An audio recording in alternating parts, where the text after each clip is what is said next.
it. It might not be everyone's choice, but for her it was a dream. Moving from job to job, living in her much-loved van. Then suddenly it was all crushed, literally. Lost. Where do I start to rebuild? Look what they did to my dream. This is Alicia Manning's worst nightmare. Her car, her home, everything she has ruined. They've further damaged it. Look what they've done to the roof ever since. They've smashed it up more.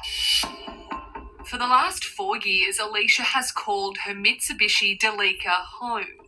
I named her. Her name was Dahlia. Dahlia the Delica. She was living her dream lifestyle, camping along the New South Wales Central Coast and picking up work in hospitality where she could. For 4 years, all up, on and off, I lived in it, and yeah, I think about the happiest memories I have ever had in my life are in the back of that thing, hey? In early December, Alicia parked her registered van on a quiet street, leaving it there while she worked and stayed at a hotel in Newcastle over the holiday period. But when she returned in the new year, 4 weeks later, Dahlia the Delica had disappeared. My first thought was someone has reported it to the council and the council has towed it. So I started calling the council and thought, well, they'll tell me which lot, I suppose, to go to get it. But council didn't have it, nor did the police. So Alicia started door-knocking neighbours in the area. The lady told me that the day beforehand, a company truck had come and picked it up, and she told me a part of the company name that was on the side of the truck. That led Alicia to ABCM Spare Parts in Newcastle, where her relief at finding her car quickly turned to rage. This is my camper van. It's completely and utterly destroyed. Every window is smashed. All of my property is gone. A $350 tent, my stove. Dahlia the Delica had been stripped for parts, the van life dream over. They destroyed my entire life, lost me every single thing I have and my house, and the police are standing there saying, it's a civil matter. Alicia says she was told ABCM Spare Parts had bought the car off someone claiming to be the owner. ABCM claiming the tow truck driver had cited the key on pickup. This is the only key. This is the only key it's ever had, and it has never, ever left my possession. So how on earth can your car disappear from the street and end up like this? My name's Pippa, I'm from A Current Affair. We just want to talk to someone about Alicia's car here. Where did you get it from? I'm not sure. I'm working here. You need to come back and speak with the manager. How do you verify ownership when someone brings you a car? On the day we visited ABCM Spare Parts, this worker wouldn't tell us his name or the manager's and refused to call him for us. If you have any questions or concerns... Concerns? This is a concern! Look, you can speak with the manager.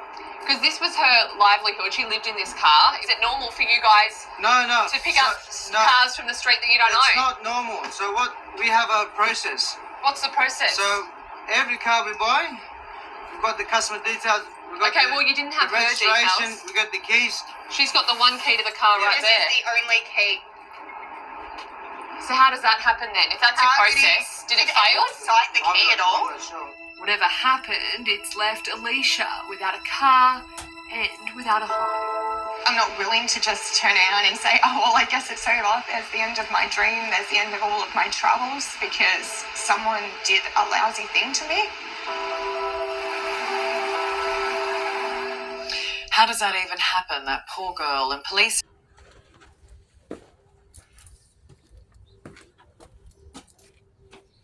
Hi, my YouTuber friends. How can that happen? How can it happen to happen to a beautiful lady like that? You know, it's kind of funny because that's a sketch or piece I showed you. This could happen to you if you live out your van. This could happen to you. And I talk about this all the time, about, when people live at their vans and they park. She kind of like me, worked an analog job, a brick and mortar job. She was a nurse, and she did jobs where she can get jobs because she lived out of a van. That was her livelihood. And they towed her vehicle, took her away, stole her vehicle. And I talked about that on my couple other videos about what happens if they steal your home. Now you're homeless, you have nothing. I gotta scratch my cervical. You have nothing. And this is why I tell people all the time. I always say, if you can afford it, she clearly can afford it, to have a base, so you will not be. So if something happens to your vehicle, you have a secondary place to live, even a small room to rent, a garage like this. A garage like this, you can turn to a nice home. This is all junk. It's all my stuff. But you can turn it into a nice home, clean it up your bedroom, make it nice. But of course, when you work in a hospital or hotel, those jobs, or even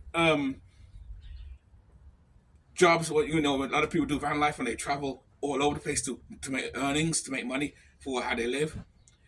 Where they work in a hospital or a hotel, or they work for anything like that, or even an amusement park or a place like that, or a park, or even a park. What do you call it? A park in the outskirts. And you work part-time. You do get room and board, and some places they even give you free food. So she was getting room and board for free because she works in a hospital, so they gave her a room. And she thought her van will be safe. I think this is in Australia.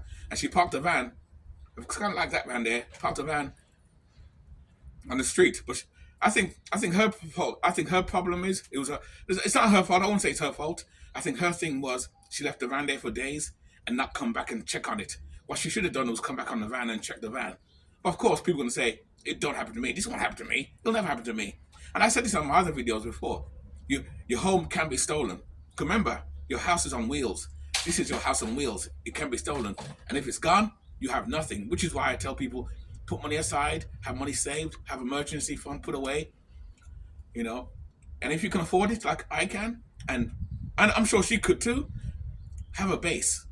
Again, I said earlier, she works at a hospital and she gets room and board for free.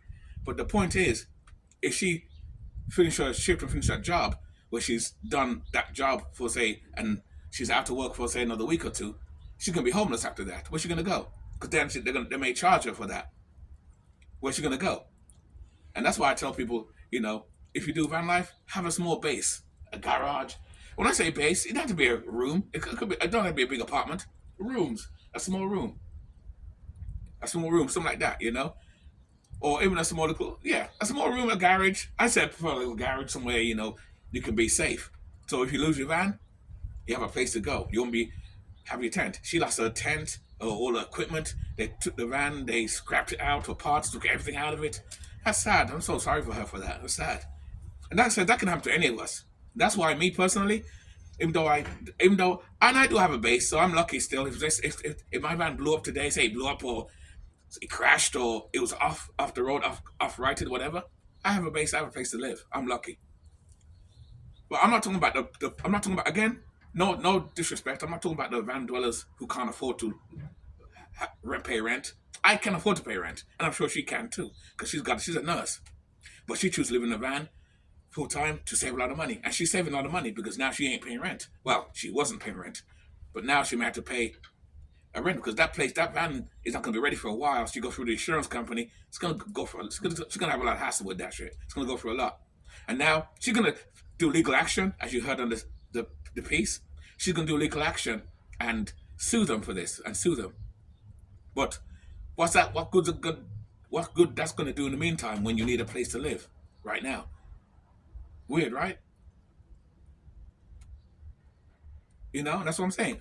What's good that going to do to you now if you don't have a place to live? In the meantime, you need a place to live. And that's why I say to people all the time, and I said it a million times, have a base, have a second place, have something secondary. See, her problem is, again, she didn't set herself up. I don't know if she has savings or not, because I don't know the full story. As far as the news says, they stole her vehicle or took her vehicle, because I thought the town took it. Because she's lucky in Australia, people can park their cars for weeks and weeks and no one touches it. In America here, where we are, It doesn't matter. You park your vehicle even for a week or 2 days, you get a ticket first. They give you a ticket in 2-3 days. I got a ticket a while back for sleeping in my van. Not for sleeping in the van, because they didn't know I was in the van. But I got a ticket when I was parking on down the road for a while, overnight. I didn't know that. The cop came by, I saw the light shine. He probably knew someone was in there or not. I kept quiet. I kept quiet, I stayed in the bed. But I had my key ready in case I had to open the door, in case he knocked up. And no one in there. But luckily, he didn't look. He just looked, didn't see nobody. And I saw him at the front with the lights flashing, and he gave me a ticket and put the ticket on the window dash of my vehicle. So usually if you have your van, you can't park over. You can park, but you can't stay there day after day, because people are going to assume it's stolen, or why is that van parked there all day? It's been there for like 2-3 days. I'm going to call the police. I don't know what's wrong. I'm going to call the police, have it towed. But come to find out, the town, in this case in Australia, I don't know their rules and how they do. I'm sure it's similar to here. But in her case, the town did not take the vehicle. The tow people took it. So I can only suggest that they probably stole it. And that's why she's going to do legal action. Stole it. But like I says, have a secondary place. Have an emergency fund put away. I hope she does have an emergency fund. I don't know if she does, because she said that's her livelihood and that's her van. That's where she lives out. So again, I don't know the full story. I hope that she does have a secondary place and or have money or emergency put away. At least, what can I say? At least $3,000. I say at least minimum $3,000. I know it's a lot of money for a lot of people that can't afford it, but I recommend at least $3,000. That will carry you at least a month or 2 months. And like I said before, she's gonna have to go through all the insurance to get the vehicle back. That vehicle may be still good, but it's all wrecked. They ripped it apart, took it out. So maybe it still works. I'm not sure, but I assume it still works. But it's just a scrap heap. So she may take that vehicle back and have to put money into it before she can live in it again. But lucky for her, like I said before, she does brick and mortar work. She's a nurse, and the nursing hospital where she works gives her a free room, so she got room and board. And I think that's why she didn't come to look at her van. And even if you have room and board and you park your van on the street for a week or two and you're not in your van for 2 weeks, because a lot of van runners live that way. You know, you got nurses, you got stewardesses, they do the same thing. You got people at airports who drive airlines, to planes, they do it too. You know, a lot of regular people do this, live out their van full-time and part-time, because it's cheaper. You save a lot of money. I'm talking about people who make good money. And I'm sure as a nurse, she makes good money too. So, you know. So I hope she's saving the money. I hope she saved the money, because if she did now, that money now can go towards fixing her van back up while she seek legal action with these fools. And I hope she learned a lesson. If it's true that even though she had a free room and board and food at a hospital, she should at least come check on your home on wheels. Come check on your vehicle. Even though you may be okay to park your vehicle on the streets, come and check on it at least every day. You know, I know she's working in the hospital and she can't come out every 5 minutes, but you finish your shift, before you go to your room and board, come out to look for your vehicle and check on your vehicle. Check on it. You know, do that. You check it. I'm not saying it's going to be fine, but, you know, check on your vehicle and check sure it's okay. You know, that's all I'm saying. So it's a sad case, though. I'm sorry. That's why I said when I saw that skiff on YouTube, I said I've got to make a video on this. Because I talk about this as well. You know, people can steal your home, or your home can crash, or can blow up. I'm not saying, I'm making up stuff up, of course, like blow up. Of course not, it's not going to blow up.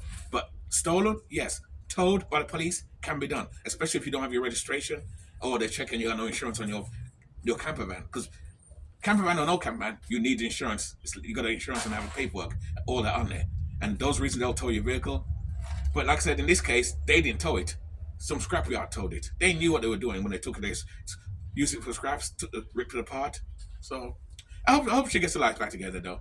You know, she's not encouraged. She's gonna rebuild again and rebuild the van. And I hope even on her part, she learns a lesson to keep an eye on your vehicle if possible. In fact, my only problem, I just thought of something too. Even though she has room and board in the hospital where she works, I would have thought she would park her camper van or van in the parking lot of the hospital. But there again, some hospitals or some places where you work, or motels or hotels where you work, don't allow that. Oh, you can't park the vehicle here. This is for the customer's purpose only. I don't know if that's the case. Again, I don't know the full story. But my thing is, I would have parked my van I will not park my van down the road on the street. Down the road on the street. I'll park it like say, if this is my hospital or this is where I work, I'll park it out here. I'll park it right here. So when I'm walking inside, when I come out, I know where my van is. She probably didn't do that. She works in a hospital. She has a room and board, and the van was probably parked way down the road somewhere. And because she didn't go and check on it, it was easy for people to think, oh, it's abandoned. I'm going to steal it. And that's another thing too. You know, make your van look nice and look nice too. This way, it don't look abandoned. I know I've seen some van dwellers out there, and I get it. You got a lot of poor van dwellers who have no money, who are poor, and their van's a mess. It looks crappy, look like a bum. Be careful of that too, because people are going to think it's a scrap and tow it. You don't want to get towed, guys. So it is what it is. You know, just be careful out here. You know, just be careful. Keep an eye on your vehicle, and always have at least 3 months worth of savings. Just like people tell you when you're in a house or an apartment. Emergency fund. Emergency is very important that you have emergency funds put aside. Again, I don't know her story. I don't know if she has emergency fund, but I hope she does. But I'm telling you guys, I have emergency fund. I do. I have emergency fund, and I have a base. Again, like I said, I have a base. So I'm lucky, but I still have emergency fund because if my van is blown up and gone, I have a place to go. So that's what I'm talking about. That's all I'm talking about. Anyway, guys, what do you guys think? Let me know down in the commentary. What do you think? You know, I'm sorry. It's sad for her though. I hope she gets things back together, and I think she will. Anyway, with that, keep it nice, keep it sweet, keep it real. We are out, and I'll see you next video. All right, guys? Cheers. All right, laters.